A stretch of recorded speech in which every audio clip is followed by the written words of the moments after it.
Everyone. आज हम probability में डैश से रिलेटेड, डैश मीन्स पासा। जो बचपन में आप लोग लूडो खेलते होंगे तो उसमें एक पासा होगा। पासा आप देखे होंगे, उसमें 1 2 3 4 5 6 साइड्स होती है। ठीक है, तो पासा से रिलेटेड प्रोबेबिलिटी के क्वेश्चन कैसे आते हैं और कैसे हम उसको एक्सप्रेस करते हैं, ये आज हम डैश में देखेंगे। तो जैसा कि आप ये डैश देख रहे हैं, टोटल डैश में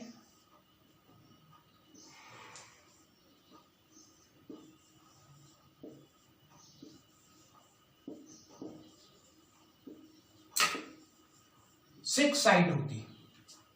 ठीक है, और किसी भी पासे को जब आप थ्रो करते हैं तो प्रोबेबिलिटी 1 2 3 4 5 6 मीन्स कुछ भी आ सकता है। तो कैसे हम इसको एक्सप्रेस करेंगे, आज ये हम सीखेंगे। कि अगर क्वेश्चन है कि आपने एक डैश को थ्रो किया, probability of getting 1 means probability of getting 1। तो 1 देखिए, किसी भी पासे को अगर आप थ्रो करेंगे तो टोटल इवेंट कितने हो रहे हैं 6, और 1 उसमें से कितना इवेंट है 1, तो 1 की प्रोबेबिलिटी कैसे एक्सप्रेस करेंगे 1/6। और प्रोबेबिलिटी ऑफ 2/6 नहीं, प्रोबेबिलिटी ऑफ 2 भी 1/6 ही होगी, क्योंकि टोटल इवेंट 6 है और जिसमें से 2 कितना है 1। प्रोबेबिलिटी ऑफ 3 वो भी 1/6, प्रोबेबिलिटी ऑफ गेटिंग 4 1/6 मीन्स कुछ भी आने की संभावना 1/6 है।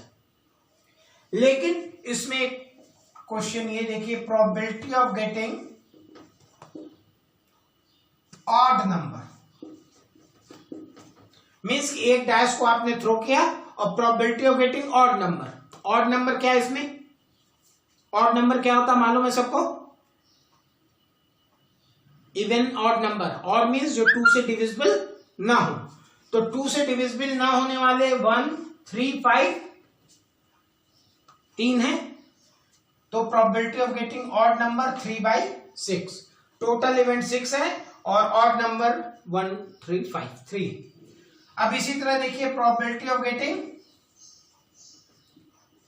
इवन नंबर, तो यहां भी क्या होगा 3/6, क्योंकि इवन नंबर क्या है 2 4 6। क्लियर। अब इवन नंबर को आपसे ऐसे भी पूछा जाता है, probability of getting multiplication of 2। Multiplication of 2 क्या होगा 2 4 6, तो वो इवन नंबर ही एज इट इज होगा। ठीक है, अब ये अभी तक हम लोग बात कर रहे थे in the case of 1 dash.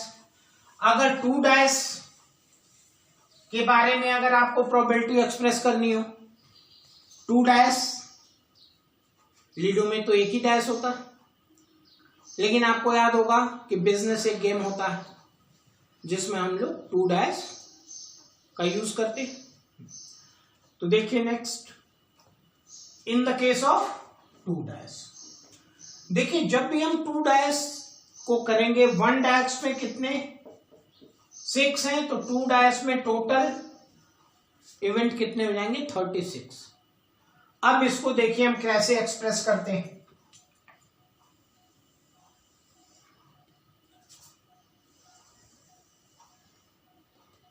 1 2 3 4 5 6 ये हो गया। 1 2 3 4 5 6 ये हो गया। तो अब देखिए 2 डैश में क्या प्रोबेबिलिटी है, सबसे छोटी प्रोबेबिलिटी कि आपने 2 डैश थ्रो किया, दोनों पे 1 1 है। ठीक है,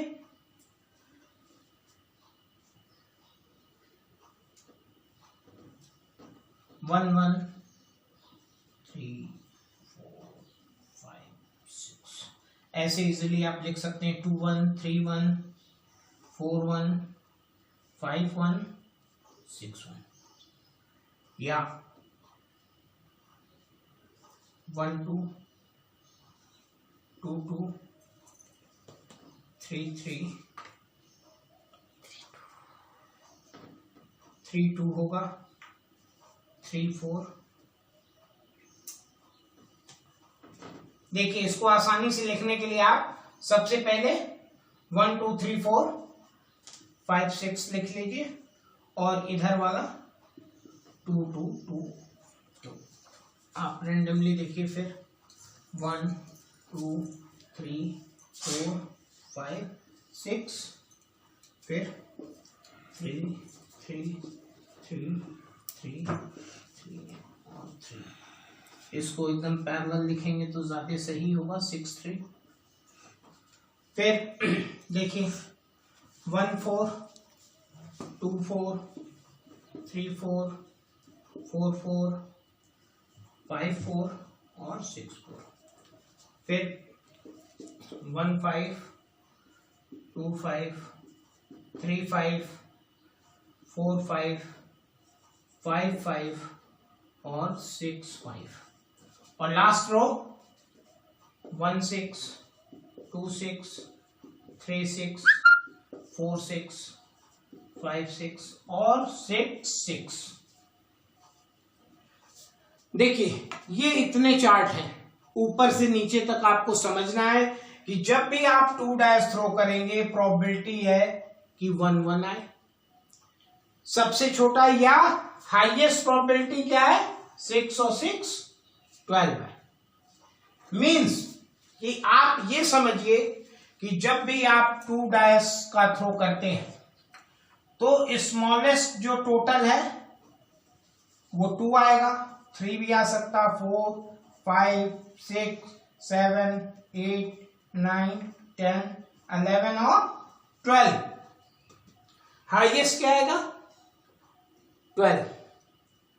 तो 2 टोटल आने की प्रोबेबिलिटी कितनी है? प्रोबेबिलिटी 2 आने की 1, कि 1 1 आएगा तभी ये टोटल है। अच्छा टोटल देखिए 1 2 3 4 5 6 इंटू 6 36 इवेंट है, और टोटल 2 आने की प्रोबेबिलिटी क्या होगी?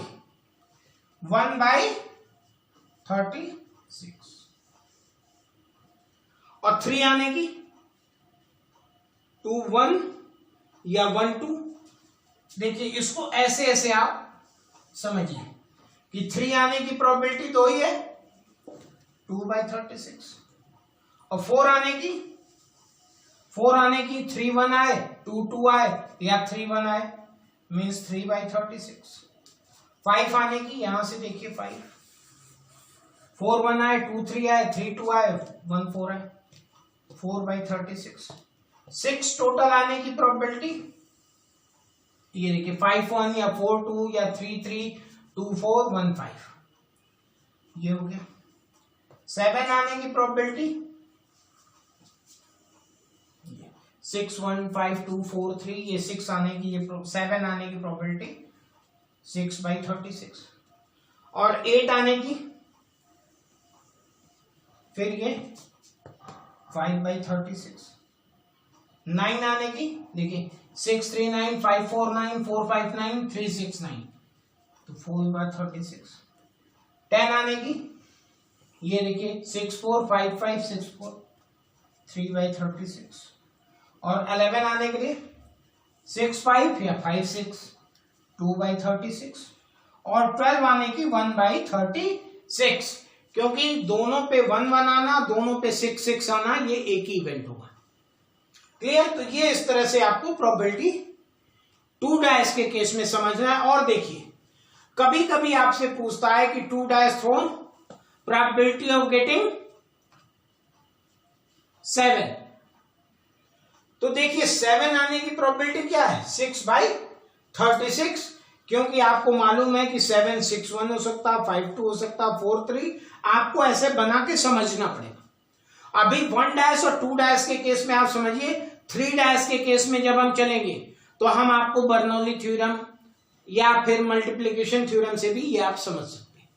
अभी 2 डैश तक आपको ऐसे समझना है। अब देखिए कभी कभी क्वेश्चन पूछेगा कि 2 dice thrown probability of getting pairs, pair number क्या है? 1 1 2 2 3 3 4 4, ये पेयर नंबर है। तो अब देखिए पेयर सेलेक्ट करने के लिए आपको ऐसे आना पड़ेगा, ये देखिए ये सारे क्या है, पेयर इवेंट है। 1 1 2 2 3 3 4 4 5 5 6 6 ये पेयर है। कितने पेयर है? 1 2 3 4 5 6 अपॉन टोटल इवेंट 36 मीन्स कि 2 डायस के थ्रो पे अगर आपसे पूछेगा प्रोबेबिलिटी ऑफ गेटिंग पेयर तो वो 6/36 मीन्स 1/6। और इसको याद करने का एक सरल तरीका है कि प्रोबेबिलिटी ऑफ गेटिंग 2 की प्रोबेबिलिटी याद करने के लिए 1 मीन्स 2 में से 1 माइनस कर दीजिए, 1/36, 3 में से 1 माइनस किए 2 टोटल इवेंट आपको मालूम है 36, तो 2 आने की प्रोबेबिलिटी 1 है, 3 आने की 2 है, 4 आने की 3 है, 5 आने की 4 है, 6 की 5 है, 7 आने की 6 है। मीन सब में से एक एक नंबर माइनस कर देना है। लेकिन जैसे ही यहां तक बढ़े थे उसी हिसाब वापस जाना है। या दूसरा तरीका आपको यह समझना है कि 2 और 12 की सेम प्रोबेबिलिटी, 3 और 11 की सेम है, 4 और 10 की सेम प्रोबेबिलिटी है, 5 और 9 की सेम है, 6 और 8 की सेम है और 7 अपना इंडिविजुअल। ऐसे आपको ये लर्न भी कर सकते हैं या समझ भी सकते हैं। ठीक है, थैंक यू।